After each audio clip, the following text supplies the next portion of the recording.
Selamat pagi Bapak Ibu Guru dan anak-anakku sekalian.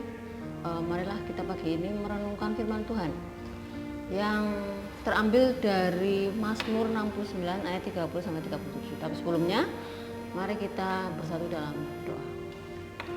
Bapa Tuhan Allah kami yang bertahta di dalam kerajaan surga yang mulia, selamat pagi Tuhan.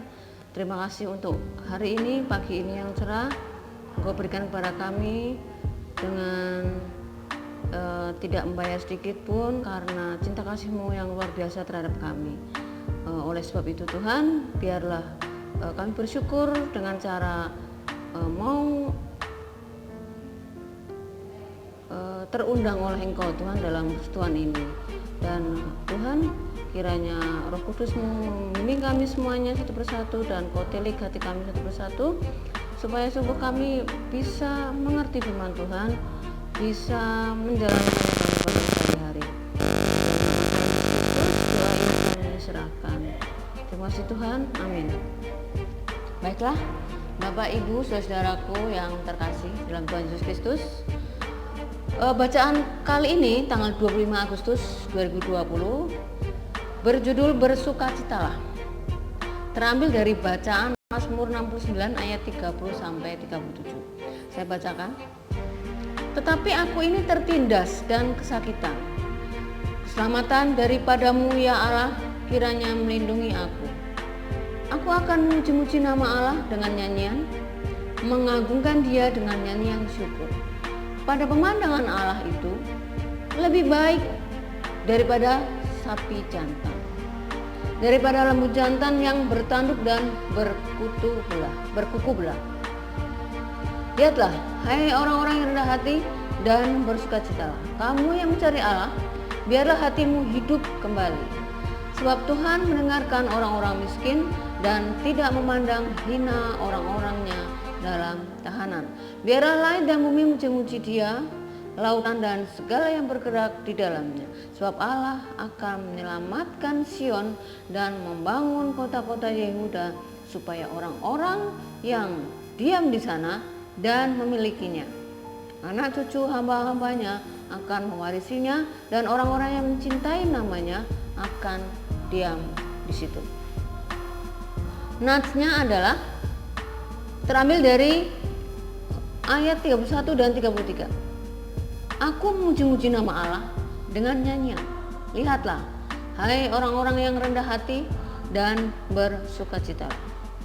Untuk beberapa hari setelah suami saya dan saudara laki-lakinya menyanyikan duet lagu Be Ye Glad di gereja, saya tidak dapat menghapuskan lirik lagu Michael Blanchard itu dari pikiran saya, sebab kata-katanya indah untuk selalu diingat.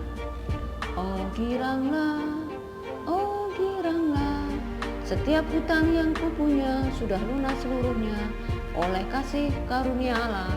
Giranglah, giranglah, giranglah. Penulis lagu dan Raja Israel zaman dahulu sering menulis tentang kegembiraan.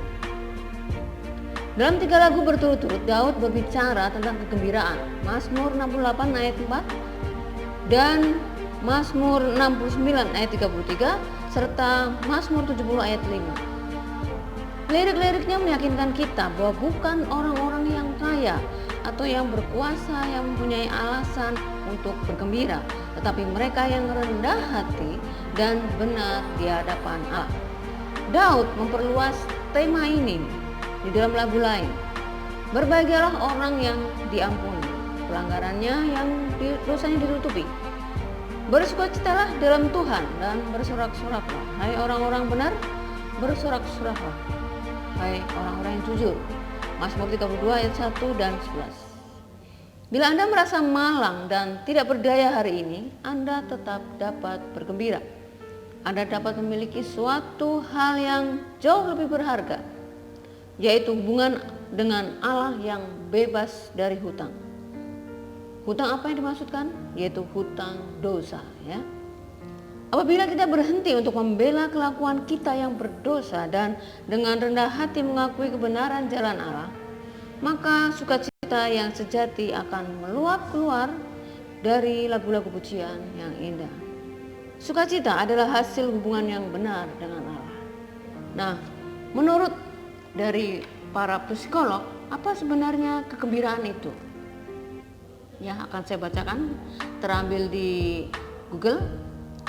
Happiness atau kebahagiaan berasal dari kata happy atau memiliki arti kata bahagia, senang, gembira, yang berarti perasaan baik atau sesuatu yang membuat pengalaman yang menyenangkan dan memiliki waktu yang menimbulkan kepuasan dalam diri individu.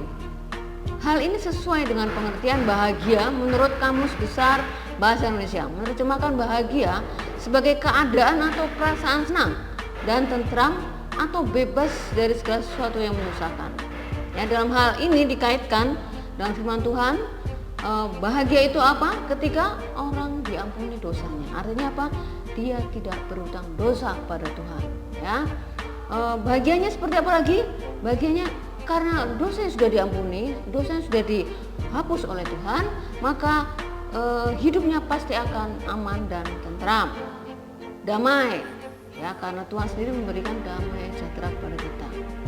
Nah, perasaan senang karena dosanya diampuni sehingga kesehariannya dalam menjalani hidup bisa damai, tentram, hubungannya dengan orang lain juga, itulah yang disebut dengan bahagia. Ya. Nah, Kant juga memberi sebuah penjelasan tentang kebahagiaan. Menurutnya, kebahagiaan merupakan kondisi positif psikologis yang ditandai dengan kepuasan yang sangat tinggi terhadap hidupnya, sehingga dapat dirasakan ada banyaknya pengaruh positif dan sedikitnya pengaruh negatif. Kebahagiaan sendiri memiliki makna yang merujuk pada suatu kondisi positif, seperti kegembiraan, ketentraman dalam diri setiap individu. Jadi dalam hal ini, bersukacita yang dimaksudkan renungan kita pagi ini adalah bersukacita, perasaan senang, perasaan gembira, perasaan bahagia yang sudah terampuni dosa-dosanya oleh Tuhan. Nah, sekarang apa yang harus kita lakukan ya untuk dalam hal menanggapi respon bahwa sudah nyata Tuhan memberikan nyawanya untuk kita, menebus dosa-dosa kita? Apa yang harus kita lakukan? Nah, itulah bersukacitalah ya. Hiduplah dalam damai kepada setiap orang ya. Jangan menjadi batu sandungan ya, ataupun misalnya kita sendiri dikucilkan atau dibully atau apapun ya yang membuat perasaan kita tidak senang, tetaplah bersukacita ya.